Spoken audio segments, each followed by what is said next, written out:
मस्त खमंग चटपटीत तितकीच खुसखुशीत अशी मटार करंजी. तर आता हिवाळ्याचा सीझन लवकर संपेल, त्याच पाठोपाठ मटारचा सुद्धा सीझन आता संपायलाच आलाय. तर अशातच एकदा खुसखुशीत आणि अशी करंजी तर व्हायलाच हवी. तर ही करंजी करताना जरा सुद्धा आपण यामध्ये मैदा वापरला नाहीये, तरी सुद्धा इथं पाहू शकताय किती मस्त खुसखुशीत झालीये. भरपूर सारण भरलंय. सारण ओलसर होऊ नये म्हणून काय करायचं, सारण जर का ओलसर झालं नाही तर आपोआपच आपली करंजी 8 ते 10 दिवस तर टिकतेच. तर मग चला जास्त वेळ न वाया घालविता, जास्तीची बडबडही न करता लगेच आपण आजच्या रेसिपीला सुरुवात करूया. तर त्यासाठी सुरुवातीला इथं मी मटारच्या शेंगा घेतल्या. ज्यावेळेस आपण इथं मटारचे काही आणि कोणतेही पदार्थ करू त्यावेळेस भरेव आणि मस्त असे निब्बर सोले घ्यायचे. त्यामुळे काय होतं सारण आपलं असं मस्त असं मिळून येतं. तर आता ह्या वाटीने बरोबर 1 वाटी सोले मी इथं सोलून घेतले. लगेचच मिक्सरच्या भांड्यात काढायचेत. सोबतच यामध्ये 1 चमचा कच्चे धने घालायचे, अर्धा चमचा बडीशेप. आता इथं मी काय केलं 4 मिरच्या घेतल्या. हिरवी मिरचीचं प्रमाण तुम्ही तुमच्या आवडीनुसार कमी-अधिक करू शकता. सोबतच 7 ते 8 लसणाच्या पाकळ्या आणि भरपूर कढीपत्ता घ्यायचा आहे. हे सगळं आता त्या मिक्सरच्या भांड्यात घालायचं. जरा सुद्धा पाण्याचा वापर न करता व्यवस्थित असं बारीक करून घ्यायचं. थोडंसं आबड-धोबड असलं तरी सुद्धा चालेल, पण पाणी अजिबात घालू नका. जर का पाणी तुम्ही यामध्ये घातलं तर आपल्याला सारण खूप वेळ परतवावं सुद्धा लागेल आणि सारण आपलं ओलसर होईल आणि त्यामुळे लवकर आपली करंजी खराब होते. तर इथं पाहू शकताय मस्त असं मी हे बारीक करून घेतलं. सध्यासाठी आपल्याला बाजूला ठेवून द्यायचंय. तर आपण तर करंजीच्या आवरणासाठी मैदा वापरणार नाहीये, तर असे कोणते 2 पदार्थ वापरायचे ज्यामुळे मस्त असं खुसखुशीत आपलं आवरण तयार होईल. तर त्यासाठी इथं काय करायचं, 1 वाटी बारीक रवा घ्यायचा. जाड रवा अजिबात नको. आपण जे रव्याचे लाडू करताना जो रवा वापरतो, तोच इथं आपल्याला बारीक रवा घ्यायचा आहे. ज्या वाटीने आपण बारीक रवा घेतला, त्याच वाटीने बरोबर 1 वाटी गव्हाचं पीठ घ्यायचंय. चाळून घेऊ नका. थोडासा कोरडा असला तरी सुद्धा चालेल. त्यामुळे काय होतं, मस्त अशी खुसखुशीत आणि खस्त आपली करंजी तयार होते. अगदी थोडंसं आणि चवीपुरतं मीठ घालायचं. आता ह्यामध्ये एक पळी कडकडीत असं तेल आपल्याला गरम करून घालायचंय. तेलाचं मोहन सुद्धा चांगलं असं चर्र आवाज आला की समजून जायचं परफेक्ट असं मोहन आपल्या पिठांवरती बसलंय. लगेचच काय करायचं, घातलेलं मोहन व्यवस्थित रव्याला आणि पिठाला चोळून घ्यायचं. लगेचच काय करायचं, नॉर्मल असं पाणी ह्यामध्ये घालायचं आणि जमेल तितकं घट्ट आपल्याला पीठ भिजवून घ्यायचंय.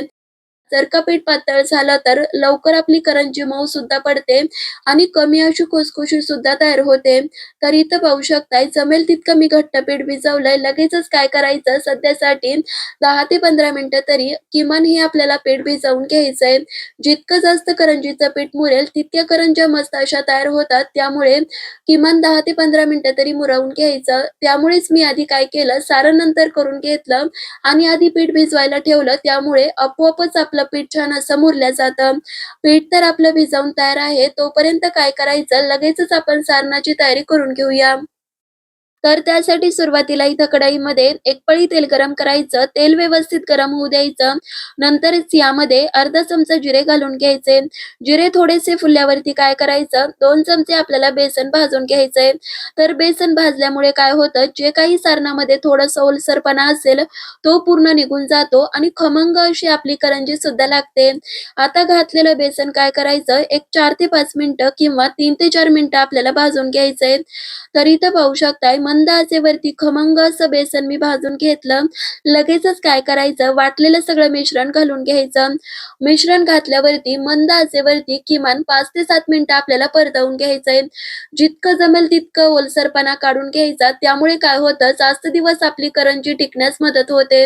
एकतर ओले मटार आपण ह्यामध्ये वापरतोय त्यामुळे जर का सारण व्यवस्थित परतल्या गेलं नाही तर लवकर आपली करंजी खराब होऊ शकते. तर इथं पाहू शकताय एक 7 ते 8 मिनिटात व्यवस्थित परतल्या गेलं. बरंच असं सारणाचा जो काही ओलसरपणा होता तो सुद्धा कमी झाला. लगेचच यामध्ये काय करायचंय 1 चमचा गोडा मसाला घालायचाय. तुमच्याकडे जर गोडा मसाला नसेल तर अर्धा चमचा कांदा लसूण मसाला किंवा अर्धा चमचा गरम मसाला किंवा किचन किंग मसाला सुद्धा वापरू शकता. पाव चमचा हिंग घालायचा, चवीपुरतं मीठ घालायचं. पुन्हा चांगलं असं 3 ते 4 मिनिटं परतवून घ्यायचं. आधी सांगितल्याप्रमाणे जितकं जमेल तितकं पाण्याचा अंश त्यामधला काढून घ्यायचा. बरंच तुम्हाला आता हे सुकं-सुकं वाटत असेल, ह्यापेक्षा जास्त ही सुकं करू नका. कारण की कढई गरम असल्यामुळे आपोआपच थंड झाल्यावरती आणखी हे सुकं-सुकं असं तयार होतं. लगेचच काय करायचं, एक छोटा चमचा चाट मसाला, भरपूर कोथिंबीर घालायची, अर्धा लिंबाचा रस पिळून घ्यायचा. लिंबाचा रस वापरायचा नसेल तर अर्धा चमचा आमचूर पावडर सुद्धा वापरू शकता. घातलेलं सगळं असं सारणामध्ये मिक्स करून घ्यायचं. चटपटीत असं करंजीचं आपलं सारण तयार झालं. पूर्णपणे थंड करून घ्यायचं. गरम सारण अजिबात वापरू नका. त्यामुळे काय होतं, करंजी व्यवस्थित आपल्याला बंद सुद्धा करता येणार नाही. तर चला 10 ते 15 मिनिटात व्यवस्थित आपलं सारण थंड झालं. पीठही चांगलं मुरलं. थोडंसं पीठ आपल्याला मळून घ्यायचंय. तर इथं पाहू शकताय, आधी तर आपण घट्ट पीठ मळलं होतं. सोबतच जसं हे भिजेल आणि जसं वेळ जाईल तसं आणखी हे पीठ आपलं घट्ट होतं. पुन्हा चांगलं 2 ते 3 मिनिटं मळून घेतलं आणि लिंबा एवढ्या साईजचा गोळा हातावरती एकसारखा करायचा. आता अजिबात पीठ, तेल असं काहीच न लावता जमेल तितकी पारी आपल्याला पातळ लाटून घ्यायची. आता इथं मी करंजी मध्यम साईजची करतीये. तुम्हाला मोठी किंवा छोटी करंजी करायची, त्या आकाराने पात्या इथं करून घेऊ शकता. अशा जर का तुम्हाला पात्या करायच्या नसतील तर एकतर काय करू शकता, एक मोठी पोळी लाटायची आणि मोठ्या वाटीने किंवा मोठ्या डब्याच्या झाकणाने इथं तुम्ही पुऱ्या कट करून तयार केलेलं सारण भरून सुद्धा अशा पद्धतीने सुद्धा करंज्या तयार करून घेऊ शकता. जमेल तितकी ही पारी आपल्याला पातळ लाटायची आहे. अजिबात जाड नको. जाड असेल तर काय होतं, आपली करंजी लवकर मऊ पडते. खुसखुशीत सुद्धा आपली तयार होणार नाही. तर आता इथं पाहू शकताय, जमेल तितकी मी पातळ लाटून घेतली. त्यामध्ये काय करायचं, तयार केलेलं सारण 1 चमचा भरून घ्यायचं. आता इथं मी 1 मोठा चमचा सारण भरलंय. त्यामुळे काय होतं, खाताना मस्त अशी चटपटीत आपली करंजी लागते. लगेचच काय करायचं, मस्त अशी व्यवस्थित करंजी बंद करून घ्यायची. करंजी जर का व्यवस्थित बंद झाली नाही तर करंजीमधलं सारण तळताना बाहेर होऊ शकतं. आता इथं आपलं पीठ चांगलं मळलं गेलं, सोबतच आपण ह्यामध्ये गव्हाचं पीठ वापरलंय त्यामुळे बराचसा चिकटपणा असतो. त्यामुळे पटकन आपली करंजी बंद होते. जर का तुमची करंजी लवकर बंद झाली नाही तर थोडं साईडला थोडं पाणी लावून तुम्ही ही करंजी बंद करून घेऊ शकता. आता इथं करंजी छान अशी व्यवस्थित बंद करून झाल्यावरती करंजीच्या कटरने साईडच्या कडा कट करून घ्यायच्या. कट करताना एक गोष्ट अजून एक लक्षात ठेवायची, की करंजीमधलं सारण अजिबात बाहेर यायला नको. तर इथं पाहू शकताय मस्त अशी करंजी किती सुंदर दिसतीये. अशाच पद्धतीने एक 7-8 करून घेते आणि नंतर कशा तळायच्या ते पाहूया. तर इथं पाहू शकताय एक 7-8 करंज्या तयार केल्यात. खूपही करून ठेवू नका. जर का खूप करंज्या केल्या तर एकतर काय होतं, वरून त्या सुकल्या जातात आणि फुटू सुद्धा शकतात. तर आता इथं मी काय केलंय, ज्यावेळेस करंज्या तयार करायला घेतल्या होत्या त्यावेळेस मंद आचेवरती तेल गरम करायला ठेवलं. करंजी तळता वेळेस तेल मध्यमच गरम हवं. जर का खूप गरम असेल तर वरून तर त्या पटकन लाल होतात, पण आतून कच्च्या राहतात. आता ह्यामध्ये काय करायचं, कढईमध्ये जेवढ्या बसतील तेवढ्या करंज्या सोडायच्या. आपोआप मनाने वरी येईपर्यंत व्यवस्थित करंज्या तळून घ्यायच्या. एक 2 ते 3 मिनिटात करंज्या वरी आल्या, लगेचच काय करायचं, उलटवून घ्यायचं आणि मस्त खस्ता आणि खुसखुशीत खारीसारखा रंग येईपर्यंत तळून घ्यायच्या. तर करंजी घातल्यापासून एकूण 5 ते 7 मिनिटात एक साइड तळल्या गेली, लगेचच उलटवून घ्यायचं आणि वरच्या साइडने सुद्धा मस्त असा रंग येईपर्यंत तळून घ्यायच्या.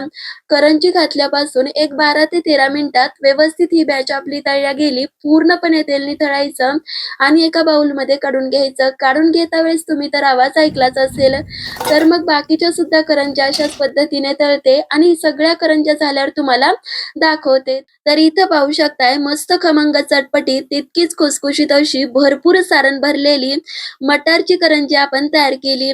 तर आपण जे प्रमाण घेतलं होतं त्या प्रमाणामध्ये बरोबर 25 ते 27 आपल्या करंज्या तयार होतात. तरी सुद्धा करंजी तुम्ही किती मोठी किंवा छोटी करताय त्या आकारावरती सुद्धा करंजी नगामध्ये कमी जास्त होऊ शकते. तर एक करंजी तुम्हाला फोडून दाखवते. आहा! भरपूर सारण भरलेली, जरा सुद्धा कुठेही इथं तुम्हाला मऊ दिसत नसेल. किती सुंदर बुडबुडे आलेत. तर तुम्हाला सुद्धा अशी करंजी करायची असेल तर इथं सांगितलेल्या भरपूर टिप वापरा आणि एकदा तरी मटारचा सीझन संपायच्या आत नक्की ट्राय करा.